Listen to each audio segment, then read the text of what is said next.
It's almost as if God lets you finally walk on your own. In the beginning, you feel like He's so close to you and taking such nurturing care of you.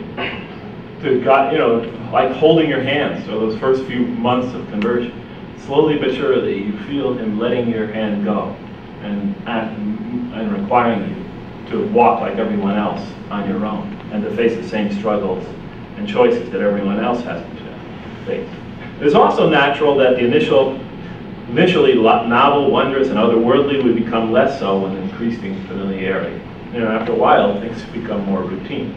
Yet while I understand all this, and it makes sense to me that my most profound prayers and spiritual encounters now occur almost exclusively when I'm alone. Most of my most profound spiritual moments now are when I'm alone rather than in the mosque.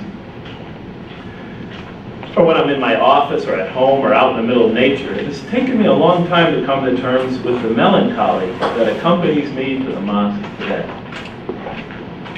I had such great hopes for my daughters in this religion. The Prophet is reported to have said, peace be upon him, about his youngest daughter, Fatima is a part of me, and I a part of her. Her happiness is my happiness. Her pain is my pain. And as a father of 3 girls, I certainly can relate. While I have no sons, I believe a father always sees in his boys the quote-unquote men he hopes to leave someday. He envisions strong, independent, hard-working, trustworthy providers and does what he can to inculcate in them those qualities.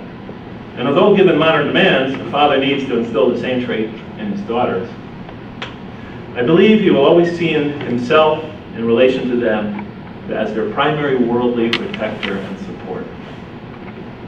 Father, you almost always feel that no one else is ever really right for your children. And that no one could protect them and support them like you can, especially your daughters. I had no sisters when I was growing up. I only had 4 brothers, so I knew very little about father-daughter relations before the births of my girls. But ever since they came into this world, my joy and sadness, as the saying of the Prophet, peace be upon him, goes, have been inextricably bound to theirs. In 1987, my family and I, we moved to Lawrence, Kansas.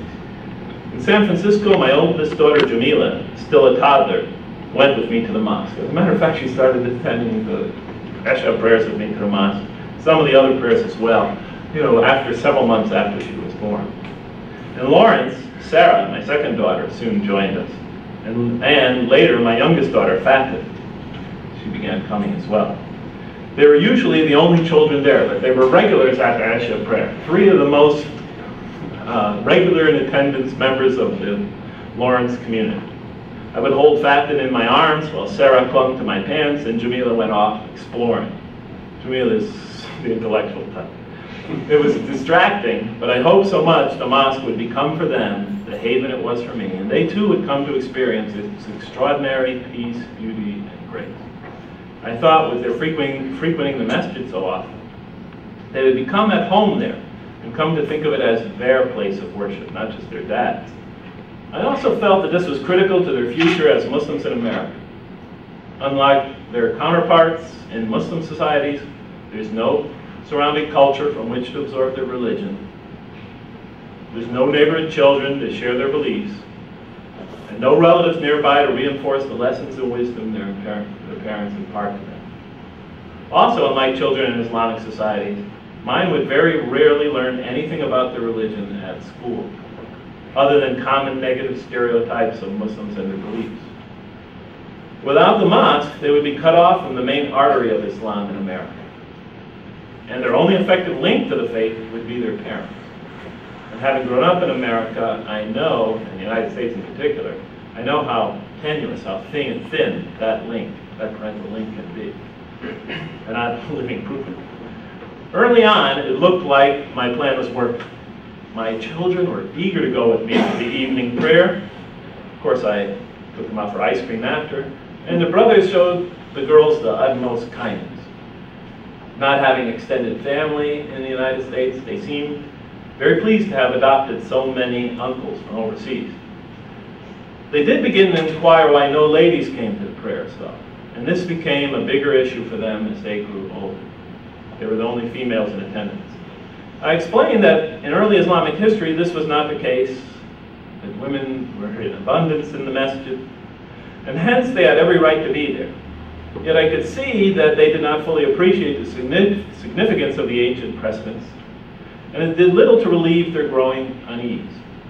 For this reason, I began to urge my wife, Raghia, to come with us to the masjid. This was not a common practice of women in her home country, and I could see she had to overcome a lot of psychological and emotional obstacles coming to the masjid every night.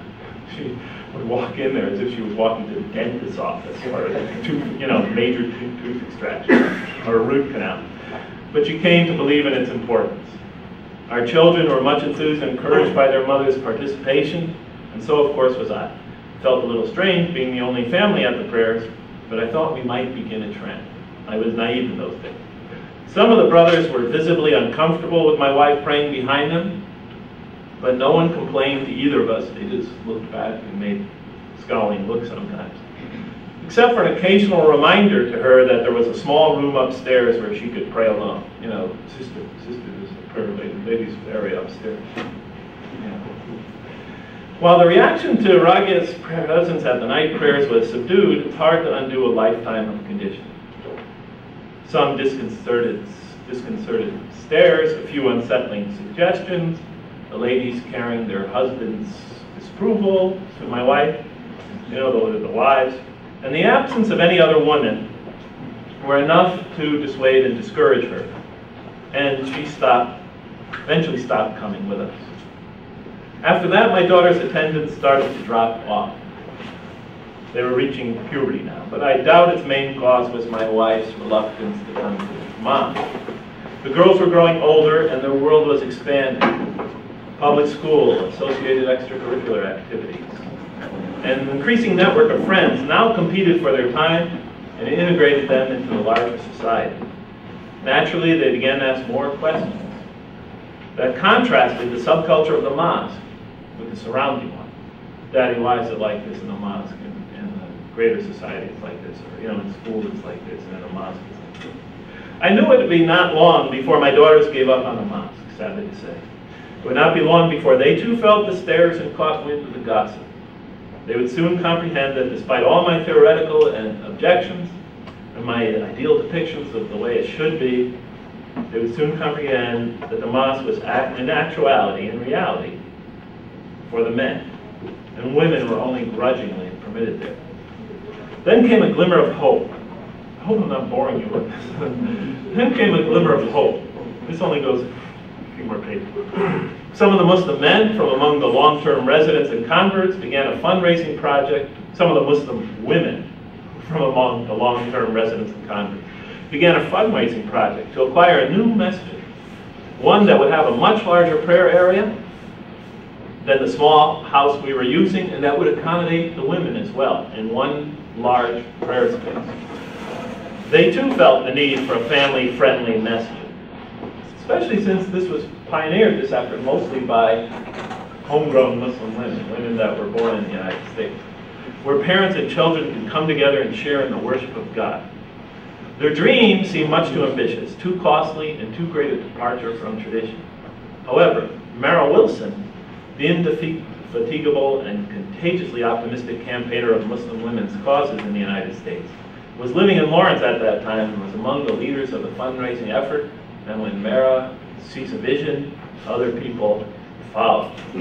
I had known her since her conversion in Lawrence several years earlier, and when Mara sets her mind to something seemingly impossible, starts to look a problem.